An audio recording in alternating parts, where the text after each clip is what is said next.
Assalamu alaikum wa rahmatullahi wa barakatuh. Welcome to the Leicester City in the Community Show. I'm Rukhsana Hussain, your host for today, hoping to share with you insight into Leicester City in the community and what we do as an organisation. I am joined by the amazing Dr. Alex, who is the Business Development and Environmental Sustainability Coordinator. We are here with you till 12 o'clock, and we hope that you will enjoy the show and learn a little bit more about what we do and more about sustainability. So before I do introduce Dr. Alex, I would like to invite all the listeners out there to interact with us and get in touch. So you can call or WhatsApp us here in the studio, or you can watch us on Facebook Live at Ramadan FM. If you would like to ask a question, share a comment or thought, please do get in touch. You can call into the studio on 0116 4822 086, or you can text or WhatsApp us on 0774 8855 So those numbers again to call in 0116 4822 086, or text or WhatsApp us on 077 488 55055. We also have a competition, so do keep listening about how you can enter. And you'll be entering for some vouchers for the fan store at Leicester City. And we also have vouchers for Papa Fritz for a free drink. So if you call in today, you'll be winning one of these vouchers that you can come and collect from the studio. So let's talk about our topic for today, sustainability. And Dr. Alex will share with us some of the reflections of the work that he has been doing with his team, and also how you can get involved and how hopefully make a pledge today to save the planet in your own small way. So good morning, Dr. Alex. Good morning. First of all, how are you? I'm very good, thank you. Yeah, very excited to be here. It's always lovely to talk about the kind of work we do. I feel like sometimes we're hidden away and not everyone gets to see the amazing things we do. So it's amazing to get to share it today. Well, that's brilliant. Well, thank you for joining us. And we did try to get you on last year, and unfortunately the dates didn't work for us both. So we're really glad to have you here today, and hopefully you'll be sharing some insight into what you do, but also helping us to understand what we could do maybe to make a difference, a positive difference to our planet. Absolutely. Just to remind the listeners out there that you can message in. So if you want to know anything about sustainability or anything we talk about, do ring in, do ask your questions. And don't forget, you've got some vouchers that you can win for a free drink for Papa Fritz, but also you can enter into the competition, which I'll tell you about shortly. And remember, the numbers are in the studio 0116 4822 086, and then the WhatsApp number is 0774 8855 So we're going to start talking to Dr. Alex in a minute. I'm going to give him a moment just to collect his thoughts, because I want to tell you about the competition, because as soon as I said the word competition, I'm sure the listeners out there were going, what does that mean? What do we have to do? So this is what you need to do.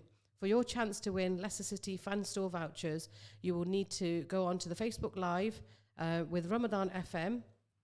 I'd like you to like the post. We would then like you to share and tag Leicester City in the community. And don't forget, you need to comment the word WIN, WIN. So if you want to have a chance to win those Leicester City fan store vouchers, then you need to get onto Facebook Live, share, comment, like, and don't forget the word we're looking for is WIN. And the vouchers will be available to be collected once the winner is announced on Monday, the 8th of April. So please stay tuned. And if you would like to call us in, then we have some vouchers for you today for the first 5 callers, and it will be a free drink for you at Papa Fritz. Okay, so coming back to Dr. Alex, who's been patiently waiting, can you tell us a little bit about your sort of job role and what you do at Leicester City in the community? Yeah, of course. So I've been with Leicester City in the community for about 5 years. My role's changed a number of times since I started. I originally was brought in as a STEM coach, so science, technology, engineering, going into schools, educating children on what science is like. My background is in science, so I've had a science career. I then sort of evolved into doing more outdoor learning, so taking children outside to do education, and that's kind of morphed a little bit into the sustainability role as well. So I have a big passion for nature, anything to do with the natural world, and that fit really nicely into then making sure that what we're doing as an organisation reflects that passion for the natural world, making sure we're thinking about the future, we're living and working sustainably, not only internally within our staff and the way we work, but then supporting the community as well. So making sure that we're doing education around sustainability, providing opportunities for people to live and work sustainably. And a lot of the things that we're doing, we really want to tie into more pressing issues as well, things like the cost of living crisis. So we acknowledge that people don't have money to spend on sustainability. So a lot of the things we want to do tie into making your life cheaper, making your lives healthier, as well as making your life more sustainable and making sure we're looking after the planet in everything we do. Brilliant. Well, thank you for that. And I think it's really interesting how you said you started off doing something different to what you're doing now, but it's sort of been a path that's led you to where you are now, which is really good to hear. I just want to sort of ask the listeners out there. So we had the word sustainability within that a couple of times. I mentioned it as well at the beginning because that's what we're talking about. But any of you listeners out there, if you would like to text in what you think sustainability is, or what you think, you know, how you define it, or if you've got any thoughts around how you make sure that you are being sustainable. So any thoughts around sustainability, whether it's a definition, your thoughts around sustainability or any examples of it, then please do text in or WhatsApp, or you can ring in as well if you would like. So the numbers again are 0116 4822 086, and if you want to WhatsApp, then it's 077 488 55055. So coming back to you, Dr. Alex, I know that you're involved in a couple of projects at the moment, but would you like to tell us a little bit about Forest Foxes? Because that sounds very exciting. Yeah, so Forest Foxes is our outdoor learning project. We've been running that since the end of 2019, so just as the country was going into kind of the COVID crisis. And in schools, it seemed to be the one thing that you could do was take children outside. So when schools reopened, schools were very keen on using outdoor spaces rather than keeping children in bubbles in the classroom. So if in some ways it was a really good time for us to be encouraging that and providing schools with ways to do outdoor learning. So the way it started was we wanted to provide children with opportunities to take part in forest school activities. So it's alongside the curriculum. There might be links to English and science and maths, but really it's about getting children to explore and play outside and encourage learning through that, through taking risks, through exploring things they've not done before, communicating and working together with each other. And we saw loads of benefits for that with regards to mental health, attendance in schools, behaviour in the classroom. So once they'd come back in, they were feeling, refreshed and like they'd had a reset, so they were ready to learn in the classroom. So that's been going for nearly 5 years now. Okay. We've done lots of work across schools. I think we've been in nearly 40, no more than that, I think over 50 schools across Leicestershire, working with ages all the way from infants, so we work with nurseries, all the way up to year 10s and 11s, so people who are getting ready to leave school and they might be looking for maybe jobs outdoors because they think, well, actually I don't really want to be inside when I'm working. I want to be using my hands. I want to be working with trees and things like that. So the Forest Foxes program is continuing to grow. We're now working with more community groups, so homeschooling networks we're working with, young carers we're running programs with, so children who might not have opportunities inside or outside of school to learn outdoors. We've got a wonderful outdoor learning coach called Vicky, who's very passionate and knowledgeable, so anytime children or adults have questions, she's the person to go to, and she's a very inspirational figure in our community. And one final thing is we want this program to last. So when we're in schools or we're working with parents, we want to provide training for those adults. So once we've finished our work, that can continue. We know that school has a legacy. Then we've got someone in place who can continue doing these activities. They've seen the vision, they know what forest school is like, and they want to keep that going, for generations to come. So in that way, it sort of ties into sustainability. We're not looking for just one small little, we'll work with these children, then we're done. We want it to be a sort of a growing ethos across Leicestershire, get more and more children and adults involved. So, we can leave and we know our job's done for the future. Brilliant. Can you tell us about one of the projects that you might have done with the Forest Foxes? So giving me an example of, you've been out, you've got some kids together, what have they been doing? Oh, all sorts of things. So when we talk about forest school, a lot of it is very hands-on, practical things. So it might be identifying the living things around you, identifying what you could use them for. So there might be lots of different sorts of trees around where you live, learning about what they are. Their wood might be good for different things. So if you find sticks on the ground, they might be good for firewood, but they might be rubbish for firewood, but they actually might be good for making instruments with.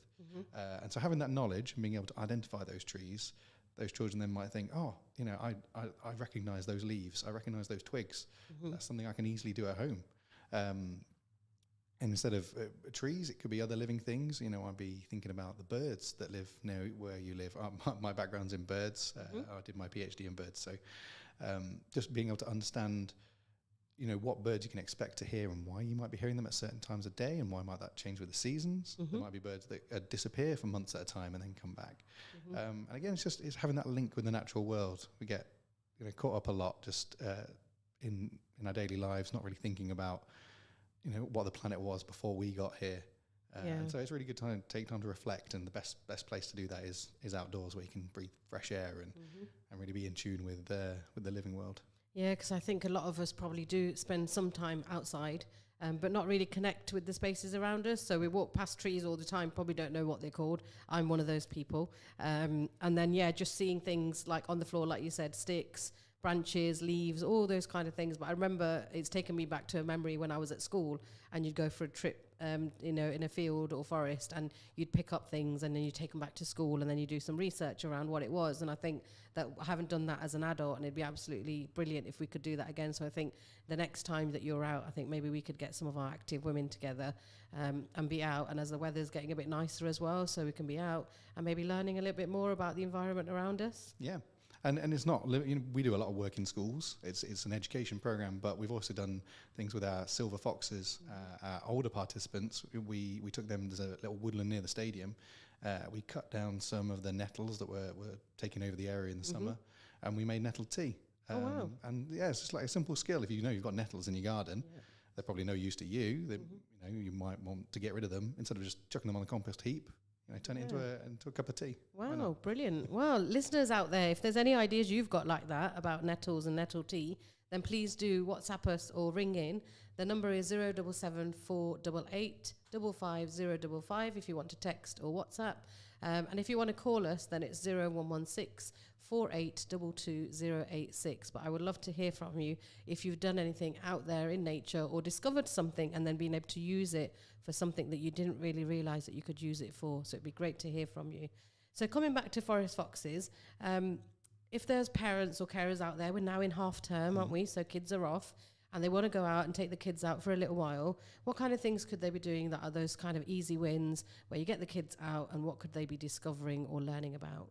I think the best things are when you're learning together. So it might be, you know, you might not feel confident, you might not know what trees are, but there are ways that you can learn together. So there's lots of apps that have, you know, pictures of trees. At the moment it's a bit tricky because there's not a lot of trees have leaves on, but there's really good like stick identification, or there's still, you know, leaf litter on the floor, so you can get clues as to what different trees might be.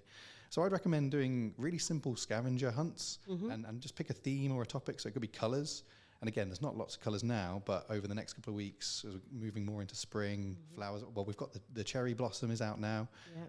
So maybe pick something like colours. Can you find, you know, things that might be red, blues, whites, and why are they those colours? Nature uses colours in amazing ways. It could be used to attract things, or it could be used to scare things off, or it could be used to create patterns so things can hide. And so, understanding the use of colour in nature is amazing. Things like why animals have different numbers of legs. So if you found a ladybird, can you count the legs on that? Compare that to, you might find like a centipede or a millipede that has a lot more legs. Why? Why do they have legs? Birds, you know, they've got 2 legs, wings, dogs, you know.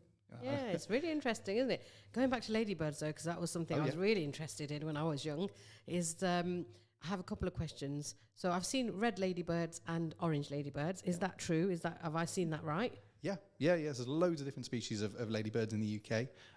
Lots of different numbers of spots as well, different colour variations. We have invasive species of ladybirds in the UK as well, which ideally, you know, we want to try and manage those numbers because they might be out competing native species and things. Well, it sounds like we have a call. Assalamu alaikum. Hello. Assalamu alaikum. It's Rahima again from Oh, Active walaikum Women. salam, Rahima. How are you? Yeah, I'm good, alhamdulillah. Yeah, I wanted to talk about sustainability. Yeah, so Like, I think it's talking about good over the bad, so having good things out there, things yeah. for good, and I think that's a really good thing. Yeah, thank you so much for sharing that. Yeah, so absolutely sustainability and the good things that we could do in our communities, in our Yeah, spaces to make a difference to our world. So we want to live in this yeah, world as long as we can, don't we? So we need and to make yeah, it and then perfect.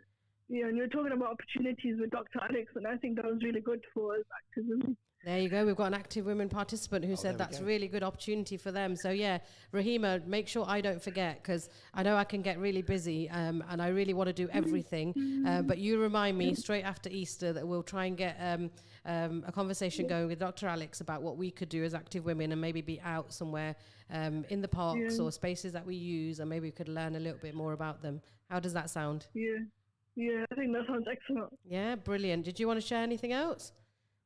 Yeah, I don't, Dr. Alex wouldn't have known this, but yeah, I'm also being awarded by Active Women an Inspirational Award, you know. Yeah, so Oh. Rahima won the award for Inspirational Woman Oh, in congratulations. January this year. So yeah, That's fantastic. Well done. Yeah, thank you. well done to you, Rahima. Because you're our first caller today, you've also won a voucher. So don't forget to pick it up from the station, the radio station. It's a free drink Okay. voucher for Papa Fritz. So I will keep that aside for Okay. you. All right. Okay. Thank you All very right, much for calling in, and we'll see you soon. You're welcome. See you soon. Assalamu Bye. alaikum. Wonderful. Bye. Okay, so Rahima is very excited and interested in doing something with active women, and hopefully we will make sure that we do something soon. And I think with the weather getting nicer, it'll give us even more reason to be out and doing things. And Spinney Hill Park is one of our local parks that we use for our sessions, so maybe we could get out there and do something there with the community. Absolutely. So coming back to Forest Foxes, we were talking about sort of different things that people could do. But the weather, the weather's getting a little bit better. Yep. Like I said, the days are getting a little bit longer. Is there a part of the day that you would advise is the best time to go out for a certain activity? Oh, again, going back to birds, I love birds. Birds, you get that sort of dawn chorus. So earlier in the morning, it's still because the sun's not rising too early yet. You can still hear that without having to get up at silly times in the morning. So I recommend doing a bit of bird watching. Just kind of get familiar with the birds that are in your area. You might start picking up on different songs.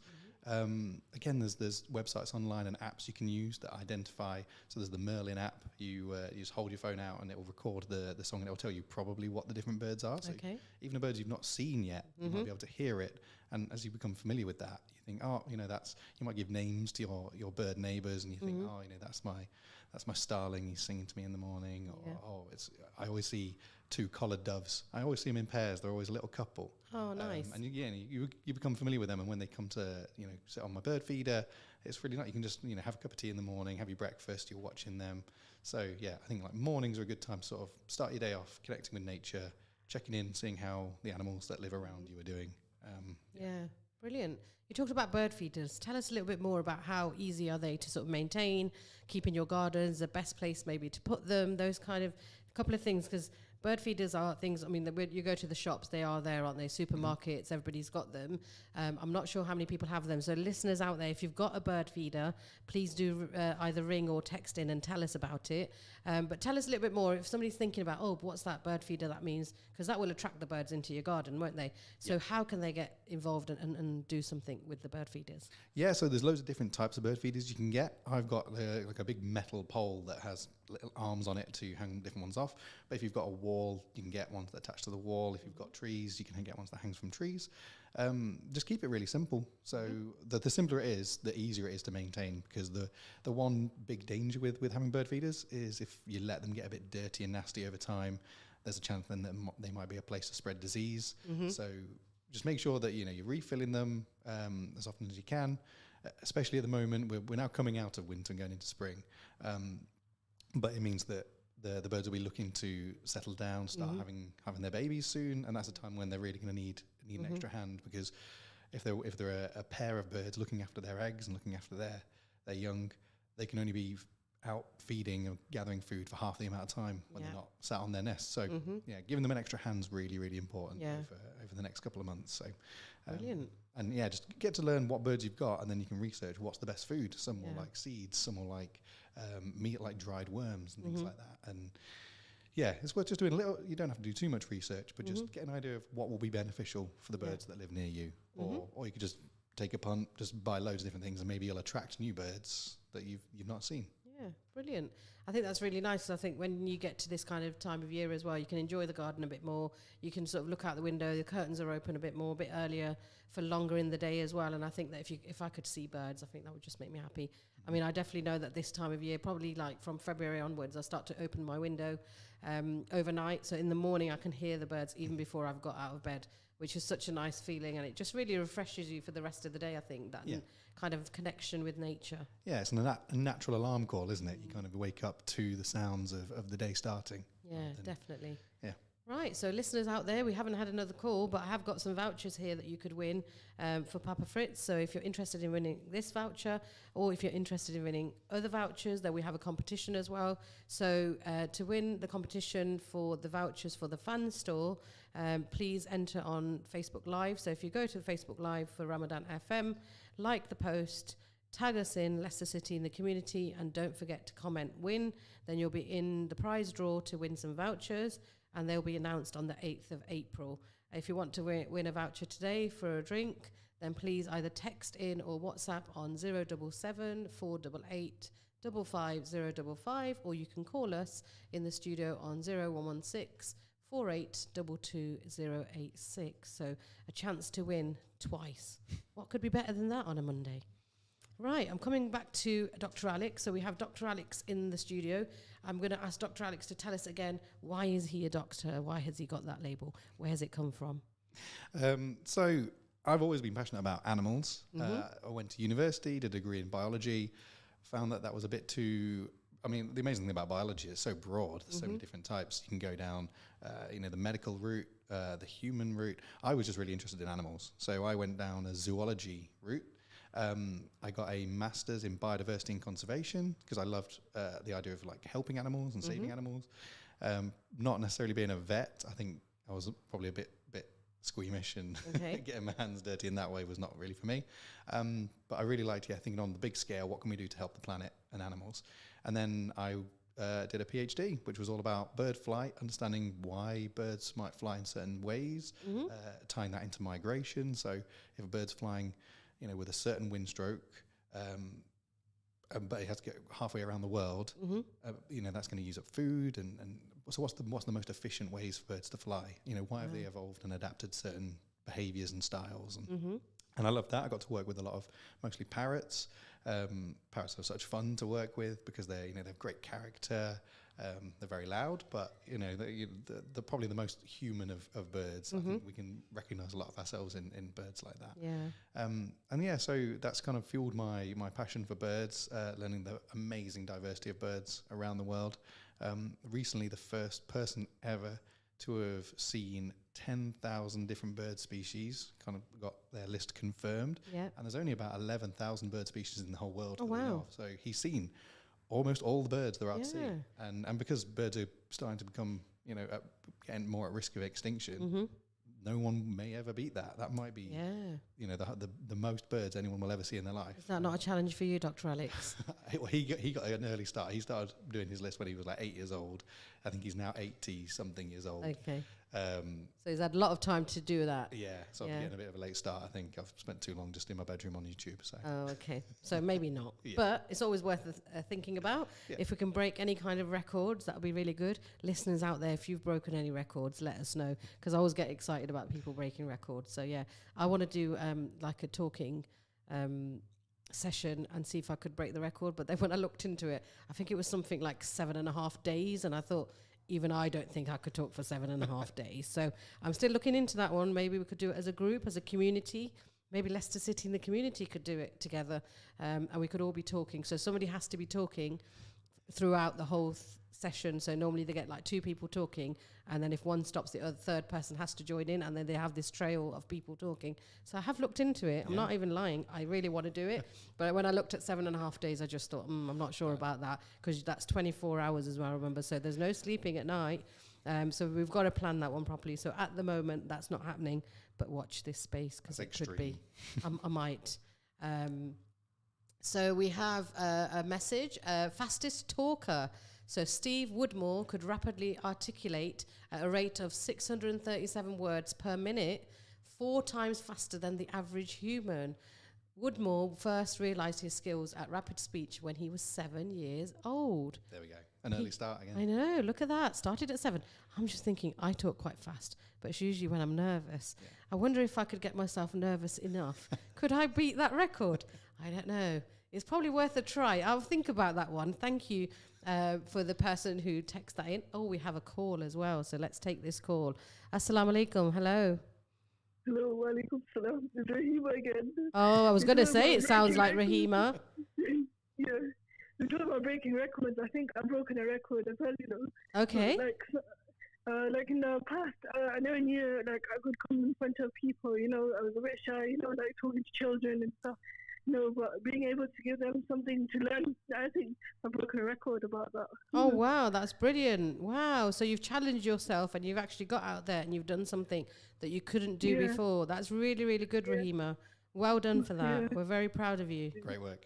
Yeah, yeah. Well done, and thank you for calling us back. That means you're listening in. Yeah. And if you keep listening, make sure, have you entered the other competition as well on Facebook Live? No, I've not entered that one yet. Okay, so make sure you do that one as well, and then you got 2 chances to win. So you've won your voucher already, and maybe you could have won those vouchers on the 8th as well. But thank you for calling back in, Rahima. Thank you. Yeah, thank you. Bye-bye. Bye-bye. Okay, so coming back to you then, Dr. Alex, let's talk about your Eco-Foxes project. I want to know a bit more about that. Yeah, so we talked a bit at the start about sustainability. Eco-Foxes is the name of our sustainability agenda, essentially, kind of the way we want to work moving forwards. That we came up with that about 2 years ago, so 2022.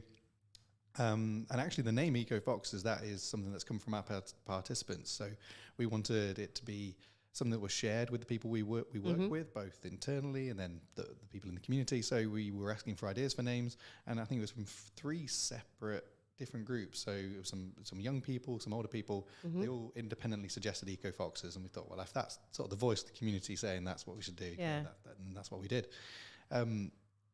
We have to start with looking internally, thinking about, well, what are we doing for sustainability? And we were doing some things right, we were doing some things wrong, but it's not until you or reflect and think about it and just take a minute to kind of address everything that you can see where you can be making improvements. And usually it's loads of little things. Yeah. So there were lots of things, making sure the fridge we have in the office that wasn't running a lot colder than it had to be, using energy when we didn't to be using things, making sure that we just had like recycling efficiently in the office. So loads of little things like that. We did a big audit of the team and how projects are running. But really my passion is just making sure that the community are involved in the process as well. So we do a lot of education, we go into schools. I mean, I personally think that schools are actually doing really good in terms of teaching children about climate change and the impact that humans are having on the planet. So I'm not too worried about sort of the next generation of people coming up. I think they're sort of switched on from an early age, which is really good. Yeah. But it's working with families, because ultimately those children are going home, but they're not the ones buying food. They're not the ones, driving and doing those things. So it's making sure that families as a whole feel supported. And going back to what I said before, I'm not going out to the community saying you should be doing this or we're expecting this from you. It's just providing education and awareness and supporting and providing ideas that might benefit in other ways as well. So I'll get on to a little bit about suggesting some ideas that people can be doing during Ramadan. But just in general, the Eco-Foxes project is just thinking about we don't want to look after ourselves. We want to look after Leicester. We want to look after our planet. And there are lots of easy ways we can be doing that. Yeah, brilliant. It looks like Rahima has done what we've asked her to do, which is she's gone on the Facebook page and she has commented the word win. So if you guys want to have a chance to win as well, you need to get onto the Facebook page on Ramadan FM look out for our show with me and Dr. Alex, and then we would like you to tag Leicester City in the community and then also comment the word win. And hopefully you'll be in the prize draw to win some vouchers. On the 8th of April, the winner will be announced. So coming back to you, Dr. Alex, I want to ask you about, you talked about sort of making a difference, you're raising the awareness, educating people. So we're not saying you have to do this or you have to do that.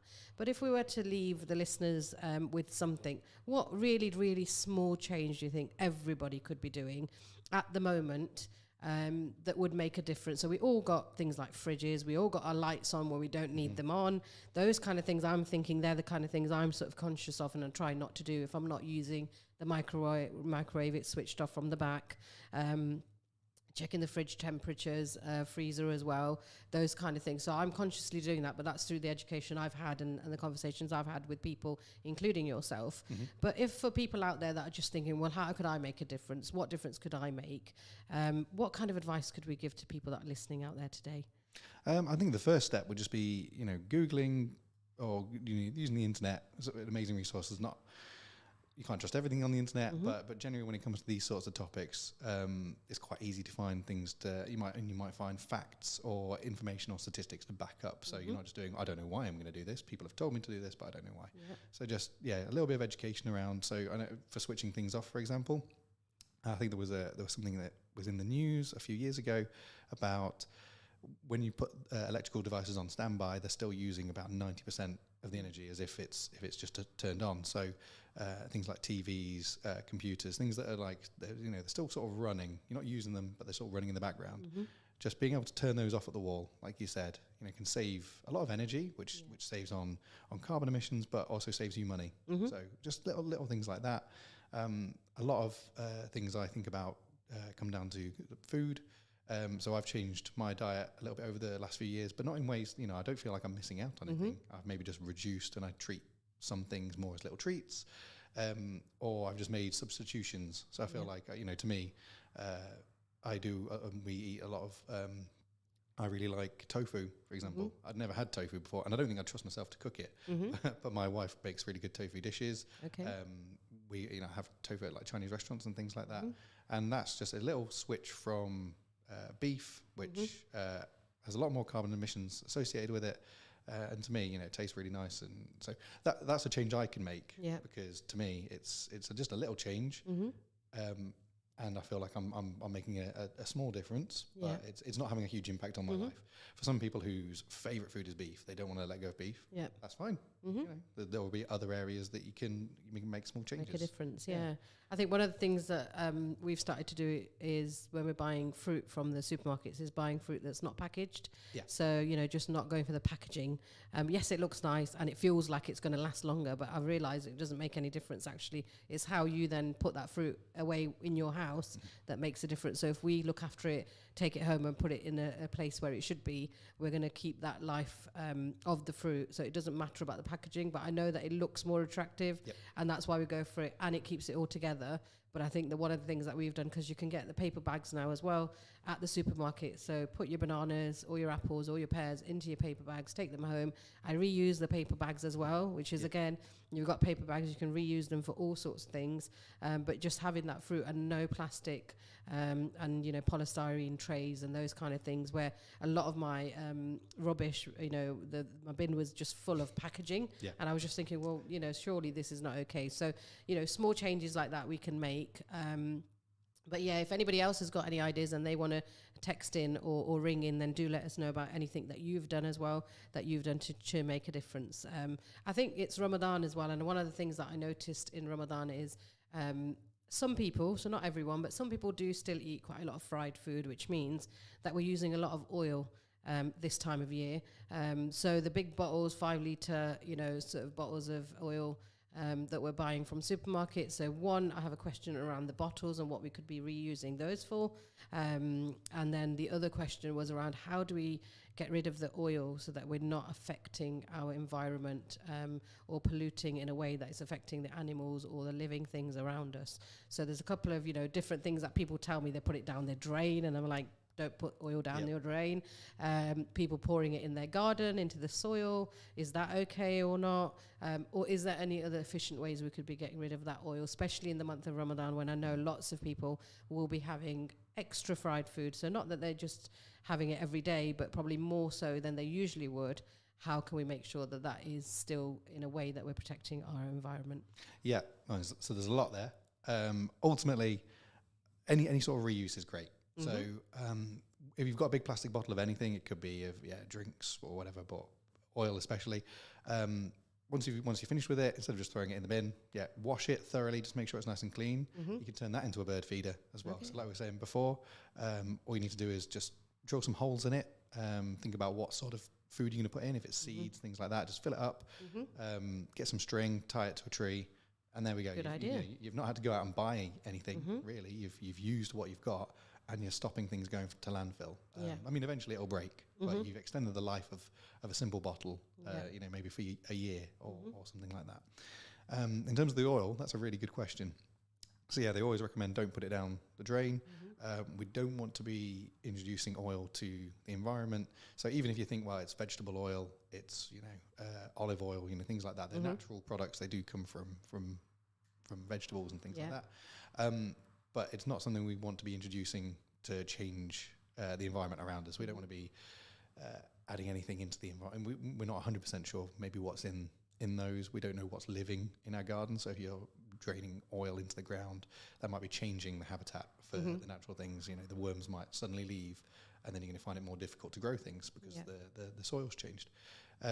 Ultimately, if you've got a way of disposing it in general waste, that's ideally there are ways to turn it into fuel. So I know, for example, at King Power Stadium, our caterers, they use the leftover oil from the kitchen, and that can get turned into biodiesel. So then it can be used to fuel cars and things like that. So you can create a sort of circular system where you use something, then the products of that get used for something else, and you sort of, without anything going to waste. That's the ideal. Ultimately, I'm not expecting everyone to, to be emptying their the fryers into their cars and things like that. But and please don't go to the King Power Stadium and start bringing your oil bottles over there to recycle, because unfortunately we don't have that in place at the moment. Maybe in the future we could look at doing something, but I think that putting it into general waste is let it cool down, maybe bag it up or box it up, and then put it into the bin so that you're getting rid of that safely and it's not affecting the environment. I mean, if you're growing plants or things in your garden, I mean, I'll grow mint, coriander, and then I start pouring oil down the soil, it's not going to grow very well. I know that. So we just need to make sure we're doing things properly. And it was just one of the questions, because I know the amount of oil that gets used in Ramadan is quite a lot. So we need to be safe with it. Yeah, I mean, it's worth Googling, and there probably are people out there who come up with really good solutions, and there might be specific plants that actually do really well with oil, but do your research. Yeah, that's it. That's the key, isn't it? Do your research. Well, thank you for that. Got a couple of comments. So Sahel Khalifa says hi to everybody. So hello to Sahel. Hello. Rahima's also messaging saying, making a difference for me is good, looking at healthy choices and only taking what is being eaten and not anything else. But gifts are nice on the other hand. Nice comment about gifts. It is Ramadan. Yeah. If you've got neighbours or people around you that are celebrating Ramadan, it's definitely a time for giving. I know a lot of people will be giving themselves in Ramadan, but if you want to give as well, it's a nice time to give gifts in Ramadan, and Rahima's reminded us of that. Rahima's talking about using her air fryer instead of frying in oil, which is a really good idea. So getting rid of that excess oil, don't have to use oil, you can actually air fry items as well instead, which I think I've made the switch. I made the switch 2 years ago. I know a lot of people do have air fryers. Not everybody does, but for those that are using air fryers, yes, definitely that's saving a lot of oil for us, and it's healthier eating as well. Healthier, it's quick, it's cheaper, uses less electricity. So things like that. If you've not got the money to get an air fryer, just think maybe that's something you can save up for, because ultimately in the long run it might save you money. And I have been looking at air fryers recently, because I know there was a community project running where they wanted to give air fryers to families that were struggling with the cost of living crisis. And actually they managed to purchase them at £35 each, which I thought was a really, really good price. Brilliant. For an air fryer. So if you have a look around, do shop around, have a look online as well, you should be able to get one at a reasonable price, and it will make a difference to the amount of oil that we use, but also to the cooking time and just healthier eating than we do already. So thank you for that, and thank you, Rahima, for your comments, and to Sohail as well. So coming back to, we've been talking about Ramadan, we've been talking about the differences that we could make as well. We've got about 5 minutes left of the show, but what I'd like to talk about is what are the kind of things that are upcoming? Some important days are coming up next month, and how can we be involved in that as well? So I've heard things around Earth Day and Stop Food Waste Day. So can you tell us a little bit about both of those days and what they mean? Yeah, of course. So Earth Day is a more general, just celebrating the world. Thinking about, well, we want to try and live happy and healthy lives as long as we can. We want to live alongside nature. So it's just making small changes, being more, just recognizing the impact we're having on the planet, and ideally doing so together. So it's not like everyone feels like they're fighting in their own battles and they're on it alone. It's sharing ideas, making sure we've got like campaigns together. So that's something we'll be doing, Leicester, in the community, just making sure that when we're doing things, everyone's aware of what we're doing. Yep. And then if they want to join in, then they're welcome to. I think the big one at the moment, and especially during Ramadan, is with food waste. So I read a study recently. So 2 years ago, they did a study for British Muslim families around the UK, and they found that during Ramadan, food waste per person went almost tripled. Wow. And it comes down to a few factors. Maybe just it's a bit more difficult to plan, so you might end up with food that you wanted to eat, but you've not had the opportunity, and it gets thrown out. Or when you're doing iftars, you might make loads of food, you might overcompensate, and then there's lots left over at the end. So a few little things you can do with thinking about End Food Waste Day in mind. Make sure you're just planning, and it might be worth having a shelf on your fridge that is just for food that's got use by dates coming up really soon. So maybe just 1 or 2 days, and if you've got leftovers, making sure they're like at the front of the fridge, they're eye level. So when you open the fridge, they're the first things you see. You think, oh, I've got to eat those. You know, we don't need to cook tonight. We've got stuff ready. We can just use that. If you've got friends, family, neighbours, you know, make sure they're aware. You might have extra food. Again, they don't have to get out and buy stuff. It's all about, you know, saving money for you, making sure food isn't getting sent to waste. Even if you've got like a compost heap, that's better than sending it to landfill, because then the food breaks down naturally. If it goes to landfill, it just rots and it releases methane, which is worse than carbon dioxide for emissions.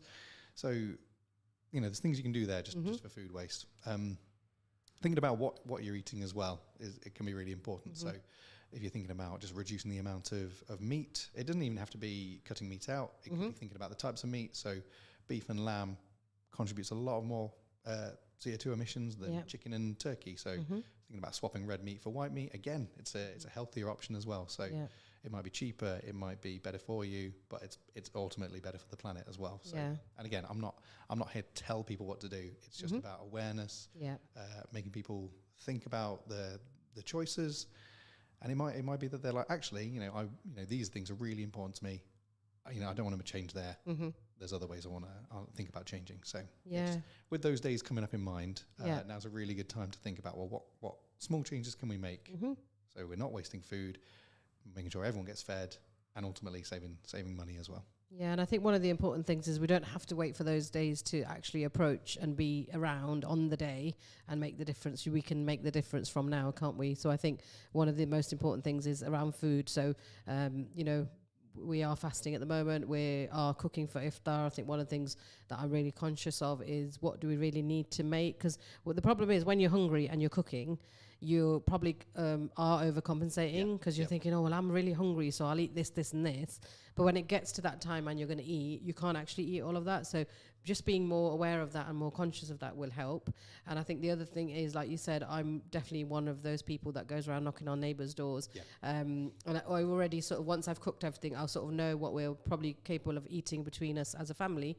So what I'll do is then I'll make sure then that we'll box all that up. And before we even eat, the kids will be like knocking on the doors, just passing that food on, because I'd like them to have it when we have it at the same time, rather than it's not a leftover type But I know that's a personal choice for me. But it doesn't matter if you've got food and it's still, I mean, we're eating at something like 6:30 at the moment. So it's still time for people to have that food that day or even the next day. So please do pass it on to your neighbours if you can. And my neighbours absolutely appreciate food because it's different to what they would normally make and what they would normally have. And they absolutely love it. So yeah, please share food with your neighbours. It's definitely something that I do. We are approaching the end of the show. So we've got just a less than a minute left. But any final words from you, Dr. Alex, before I close the show? Yeah, I would just say, just again, I'm going to go back to just do a little bit of research. So for me, I know like driving was my big thing. I have to drive to work and there's things I can't change. But like things like dropping my son off at nursery, I know it's only really a 15-minute walk. Yeah. I enjoy it. He enjoys it. We get to spend that time talking, enjoying nature. And if I'm on my own, it's time I can listen to things and learn, just, reflect. So, there's no downsides really. We can do that as well. So yeah, if you don't have, the weather's getting nicer, if you don't have to drive, you can leave your car at home and you could do a little walk. But thank you very much, Dr. Alex, for your final words. But thank you for your contribution to the show as well. Hopefully we've all learned a little bit more about sustainability and our environment. Thank you to the listeners for engaging with us and sending in your questions and comments. And thank you to those who have followed and